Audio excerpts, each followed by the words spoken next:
Welcome everybody back to Green Acres, albeit from a visual perspective and not in person. But welcome back to your club. I'd just like to give you a bit of an update as to what we've been doing over the past 4 weeks since we were forced to close the clubhouse and the course due to the COVID restrictions put in place by us from the government. Our primary focus over the past 4 weeks has definitely been on staff engagement and retention, and also asset protection, be that both on the course and in the clubhouse.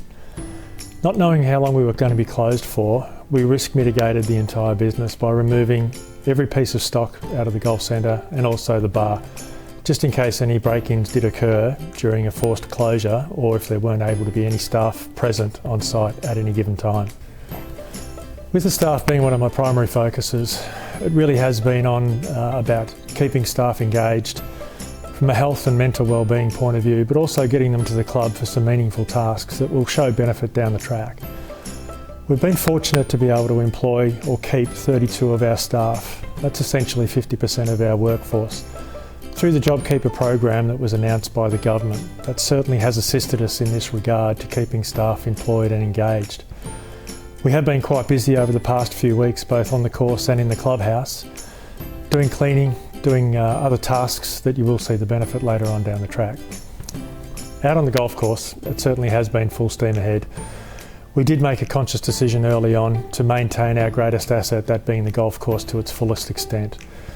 What we did do though is bring forward some programs that we had identified for later on in the year, such as coring of the greens and some tree maintenance works.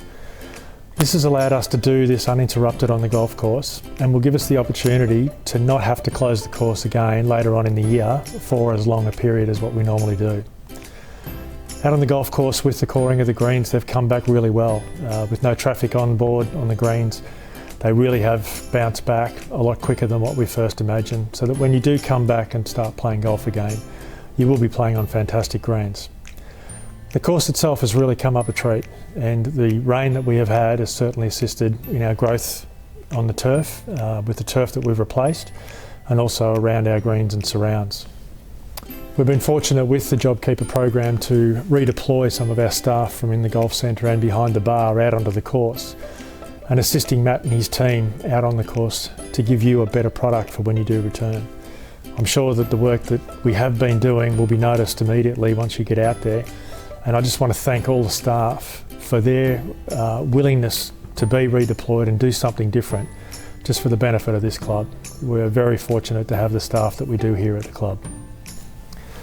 Some of the other tasks that we have been performing, as opposed to the coring of the greens, has been the garden beds, both near the greens and in the tee beds. With the staff on the JobKeeper program, they've really been full steam ahead in planting out behind the 11th green by the 12th fairway, and also on the left-hand side of the 12th fairway where buggies seem to have a habit of rolling down into the river. Hopefully that won't be the case with this new garden bed that we've put in place down there. The next task with our garden beds will be by the second tee between the 8th fairway. 450 square metre area has been made into a garden bed, and it certainly has made a big difference in relation to the outlook of that area. Other garden beds certainly will be tackled as we move along.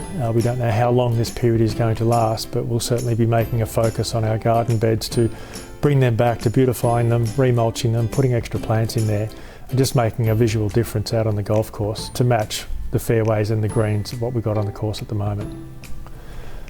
The staff inside the clubhouse have also been very busy. As I said before, we removed everything from a risk mitigation point of view in case of break-ins, but everything inside the clubhouse has basically been washed, wrapped, sanitised, packed away, and now it's time to put it all back together again, awaiting your return. From a financial point of view, the club is in a good position currently. But we continue to incur expenses each and every day, and our only source of revenue at the moment is through our subscriptions or our cash holdings that we have in the bank. We certainly need to be mindful moving forward in how we operate, and to this point we've remodelled for our first 3 months in relation to our operating process, and we're certainly looking at models for 6, 9 and 12 months. Of course, not knowing what the outcomes may be at the moment, but they're still certainly worthwhile doing from an operational point of view. With the loss in revenue streams, hospitality certainly has been hit the hardest.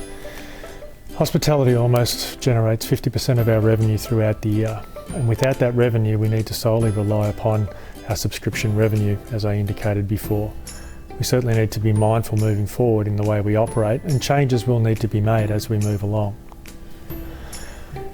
In closing, I hope this update has been beneficial to you all, but I'd like to thank everybody for their comments, for their emails, for the phone calls. It really has been amazing how many people have called just to see how we are going, how the staff are doing, and how the club is running at the moment. Everybody certainly is looking forward to getting back to this fantastic place, and we certainly look forward to welcoming you, hopefully sooner than later.